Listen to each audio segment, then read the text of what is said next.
Since మనకు నవరసాల్లో శృంగారం గురించి తెలియజేసుకున్నాము, హాస్యరసం గురించి తెలుసుకున్నాం, రౌద్రం ఫ్యూరీ అది చాలా వీరావేశాన్ని కలిగిస్తుంది.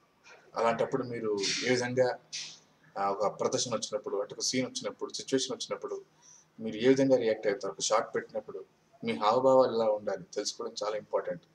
కాబట్టి దానికి తగ్గట్టుగా ముందుగా స్టడీస్ చేసుకోండి. రౌద్రం అంటే ఏంటి? ఎలా ఉంటుంది? దాని హావభావాలు ఏంటి?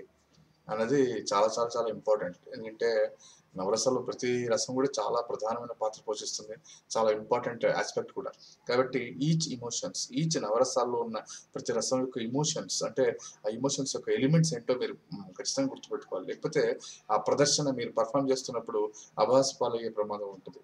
రౌద్రం కూడా ఎక్కువగా చేస్తే పిచ్చి పిచ్చిగా ఉన్నట్టు ఉంటుంది. తక్కువ చేస్తే అసలు వీడికి పర్ఫార్మెన్స్ రాదనిపిస్తుంది. కాబట్టి మీరు చాలా స్టెబిలిటీగా, బ్యాలెన్స్‌గా రౌద్రం చేయాలి. ఫ్యూరీ అది పర్ఫామ్ చేస్తున్నప్పుడు మీరు ఇంకా అది అంటే అనుభవించి మీరు పర్ఫామ్ చేసినప్పుడు లేదా చూసినప్పుడు మీరు అంటే ఆడియన్స్ కనెక్ట్ అవ్వాలి. మీ డైరెక్టర్ చెప్పినట్టు లేకపోతే మీ కథ ప్రకారం ఆ పాత్ర ప్రకారం మీరు ఎంతవరకు చేస్తుంది న్యాచురల్గా ఉండి ఆడియన్స్ లైక్ చేస్తారు. గుర్తుపెట్టుకోండి, రౌద్రం నవరసాల్లో చాలా చాలా ప్రధానమైన రసం. సో అది మీరు పోషిస్తున్నప్పుడు రౌద్ర రసం పోషిస్తున్నప్పుడు చాలా జాగ్రత్తగా మీరు మీ తోటి నటీనటులతో చాలా జాగ్రత్తగా పర్ఫామ్ చేసుకొని రిహార్సల్ చేసుకొని పర్ఫామ్ చేసుకోండి. చాలా బాగుంటుంది. కాబట్టి ఈ రోజు నుంచి రౌద్ర రసం గురించి కూడా డీటెయిల్గా తెలుసుకోండి.